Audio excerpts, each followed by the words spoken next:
Chers doctorants, chers chercheurs, bonjour et bienvenue dans cette nouvelle séance de paradigme épistémologique. L'objectif de cette séance est de parler du chemin de la connaissance et ses implications sur un projet de thèse.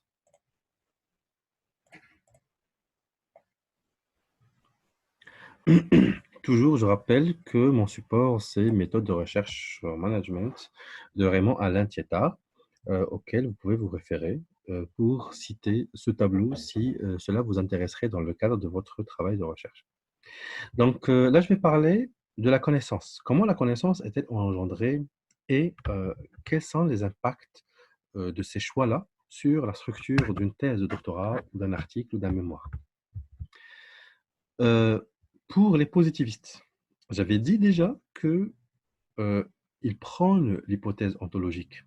Et donc, eux, ils cherchent à découvrir.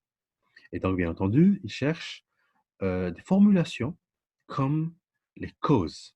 Pour quelle cause ce phénomène euh, a-t-il été engendré? Et donc, quelles sont les conséquences? Quelles sont les causes? Et donc, toujours, on est dans l'hypothèse déterministe. Euh, le chercheur va privilégier le statut de l'explication. Donc, il va expliquer les causes et par la suite, il va essayer d'illustrer dans la partie méthodologique et la partie empirique que, effectivement, ces causes donnent lieu à ces conséquences-là. Pour tout ce qui est de l'hypothèse interprétativiste, eux, ils travaillent sur les motivations des acteurs, puisqu'ils sont dans l'hypothèse phénoménologique, dans l'hypothèse du contexte. Et donc, bien entendu, ils ne cherchent pas la découverte, mais ils cherchent l'interprétation du comportement des acteurs. Et donc, ils cherchent à savoir quelles étaient les motivations des acteurs pour adopter le comportement analysé. Et donc, eux, ils sont véritablement dans la compréhension ou le faire-faire. Le constructivisme prône la finalité comme objet de recherche, et donc la connaissance va être engendrée en fonction de ce qu'on cherche à démontrer. Et on va construire la réalité. Je vais expliquer tout cela point par point. Je vais commencer par l'hypothèse des positivistes. Le chemin de construction de la connaissance passe par l'appréhension des lois qui régissent la réalité.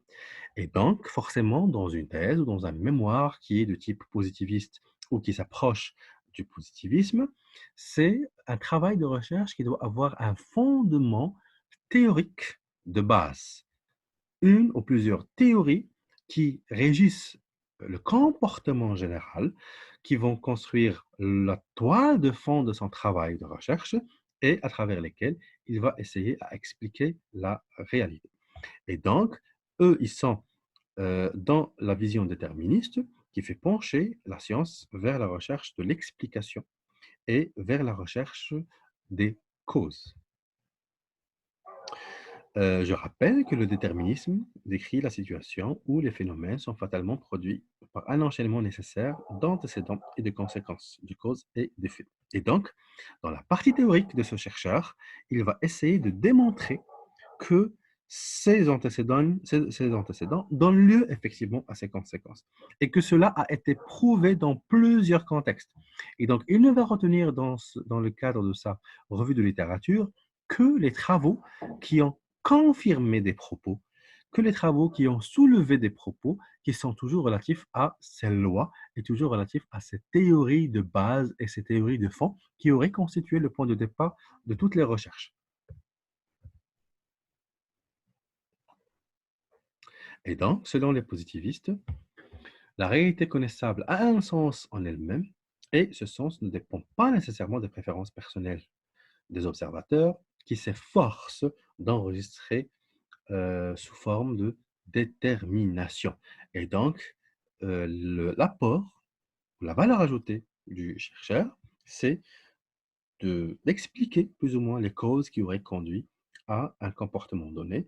Et donc, ces comportements vont subir soit des lois, soit des principes, soit des causes, soit des conjectures, soit des théories pour être dans l'universalisme.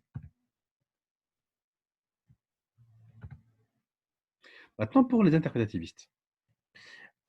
La démarche doit dépendre de, de la volonté du chercheur à comprendre les acteurs de la réalité. Et donc, nous avons besoin de comprendre les intentions, les motivations, les attentes, les raisons, les croyances et toutes les caractéristiques des acteurs de la réalité pour comprendre les faits. Bien entendu, c'est un degré de subjectivité du chercheur et donc la thèse qui est inscrite dans un paradigme interprétativiste aura comme cadre théorique les théories comportementales qui peuvent nous aider à comprendre les acteurs. Par exemple, je suis en ressources humaines et je travaille sur le comportement des managers, je travaille par exemple sur la confiance. Il faudrait le maximum de concepts et de travaux qui auraient montré que la confiance dépend du contexte. Et donc, la revue de littérature interprétativiste ne ressemble pas à la revue de littérature positiviste. Les interprétativistes vont privilégier les travaux qui mettent en avant les contextes, qui montrent que nous avons différents types de résultats en fonction des contextes. Et donc, la revue de littérature des interprétativistes ça va être un relevé des travaux qui ont recensé les types de contextes que nous avons, pour montrer par la suite si nos résultats ressemblent à l'un des contextes ou alors si nos résultats diffèrent du contexte de la revue de littérature. Et donc, toujours, ça va être une interprétation dans le cadre de la contextualisation.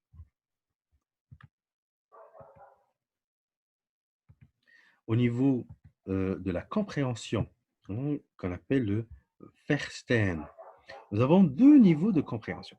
D'abord, le premier niveau qui est celui des individus ou des acteurs de la réalité elle-même, puisque l'hypothèse euh, interprétativiste prône la motivation des acteurs et les intentions comportementales des acteurs de la réalité comme déterminant plus ou moins de la réalité observée.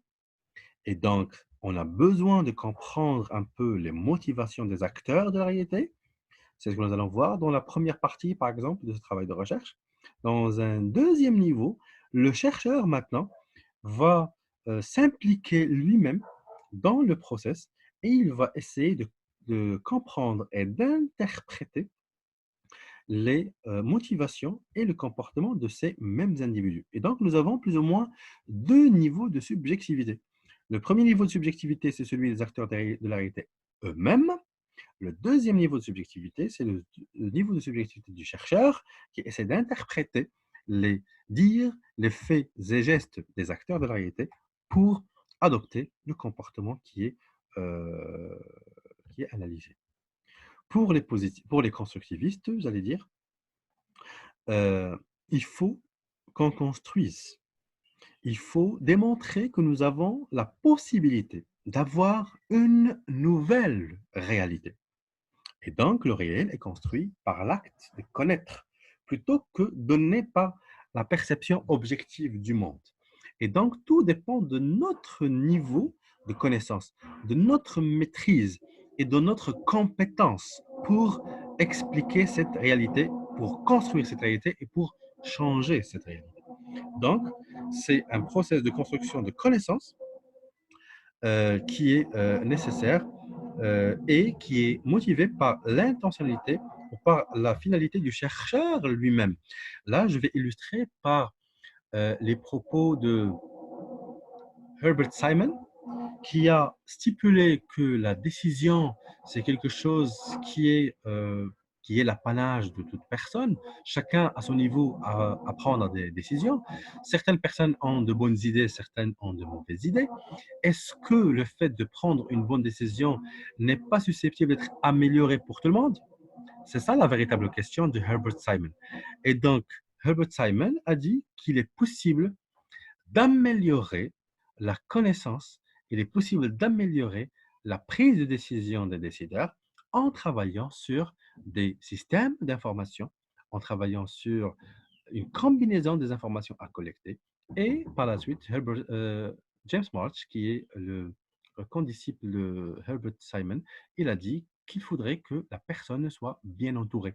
Et donc, forcément, leur objectif, l'intention du chercheur, c'est un projet de changement de réalité.